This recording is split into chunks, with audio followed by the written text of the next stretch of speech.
मैं आपका कादरी भाई आपको अपने YouTube channel herbal tips official में खुशामदीद कहता हूँ। आज आपके लिए एक नुस्खा लेके हाज़िर हुआ हूँ।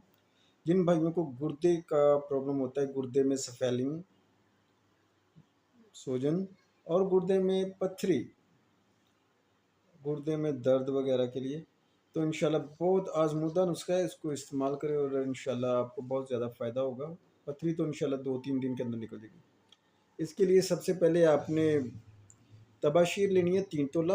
आपको किसी भी पंसारी से ये चीज़ें मिल जाएंगी। तोहफ़ा खीर 5 तोला, सब्ज़ इलायची 1 तोला, जौहर 3 तोला।